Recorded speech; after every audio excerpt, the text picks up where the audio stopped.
Hola, ¿qué tal? Que la luz del Todopoderoso le guíe, que lo ilumine, que lo guarde, que lo proteja a usted como también a todos sus seres queridos.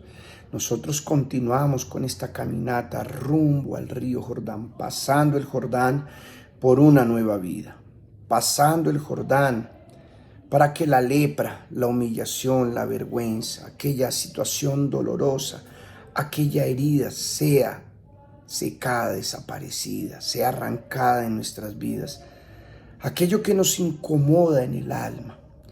Por eso es importante nosotros tener nuestro corazón abierto a la palabra de Dios. Cuando Dios habla, es importante nosotros practicar, obedecer, aunque ello requiera de nosotros el mayor de los sacrificios, que es la renuncia a nuestra voluntad. Ahí en el libro de Segundo de Reyes, en el capítulo 5, en el versículo 12 en adelante, habla del momento en que Naamán quiso excusarse. Naamán quiso no obedecer la voz de Dios, porque la voz del profeta era la voz de Dios y es la voz de Dios. Dice así: no son el Habana y el Farfar, ríos de Damasco, mejor que todas las aguas de Israel. Él quería a la manera de él, ¿verdad? No pudiera yo lavarme en ellos y ser limpio. Y dio la vuelta y se fue enfurecido, o sea, ignoró la voz de Dios. Muchas veces nosotros ignoramos la voz de Dios, nos enfurecemos, escogemos las cosas a nuestra manera y a la verdad esto lo único que trae es retraso en nuestras vidas. En el versículo 13 dice así: pero sus siervos se le acercaron y le hablaron diciendo: Padre mío, si el profeta te hubiera dicho que hicieras alguna gran cosa, o sea, una hazaña, no la hubieras hecho. ¿Cuánto más cuando te dice lávate y quedarás limpio? ¿Cuánto más? Él está pidiendo solamente que se lave en el río Jordán y va a quedar limpio, que se zambulla las 7 veces y va a quedar limpio. ¿Cuántas guerras ya no enfrentaste y las venciste? ¿Cuántas situaciones no pasaste y saliste de ellas vencedor? Ahora, ¿por qué en esta vas a decir que no? ¿Por qué en esta vas a retroceder? ¿Por qué en esta vas a flaquear? Entonces, él bajó, se recapacitó, se humilló, él obedeció. En un inicio, él resistió a la voz de Dios, pero él hizo lo mejor que podía hacer, terminó obedeciendo. Él bajó y se sumergió 7 veces en el Jordán, conforme a la palabra del hombre de Dios. O sea, obedeció la voz de Dios. Cuando se obedece la voz de Dios, no hay cómo fallar.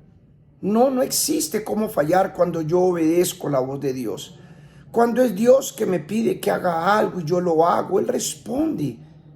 No posterguemos nuestra victoria. No posterguemos la nueva vida. No posterguemos la cura de esa lepra. El que Dios quite esa humillación. El que cicatrice esa herida. No posterguemos más tiempo. Él bajó y se sumergió 7 veces en el Jordán, conforme a la palabra del hombre de Dios. Y su carne se volvió como la carne de un niño pequeño y quedó limpio. Él fue lavado del cuerpo, del alma, del espíritu. Dios curó la herida externa y la interna de él también. Él salió de allí de las aguas con una nueva vida, a tal punto que dice: y regresó al hombre de Dios con toda su compañía. Primero se había ido enojado con el hombre de Dios. Después de que obedeció, regresó feliz y fue y se puso delante de él y le dijo. Quiere decir que en esta ocasión Eliseo sí salió para atenderlo. Salió para atenderlo. Lo único que necesitaba era obedecer la voz de Dios. He aquí, ahora conozco que no hay Dios en toda la tierra, sino en Israel. Él pasó a reconocer el Dios de Israel, a volverse para el Dios de Israel. Pero primero fue necesario que él confiara en la voz de Dios. Él confió y él mostró obediencia, aunque en un inicio fue resistente, pero esa obediencia le trajo fruto, resultado. Y es el fruto, es el resultado que Dios quiere que usted y yo tengamos. Cuando pasemos por el Jordán, entregando nuestro sacrificio físico, espiritual, material, nuestra entrega, nuestro yo, Dios también quiere encontrarse con nosotros en el altar. Ahí nos encontramos con Él. Meditemos en esto porque de seguro nos va a ayudar a todos. Dios le bendiga, un fuerte abrazo y hasta mañana.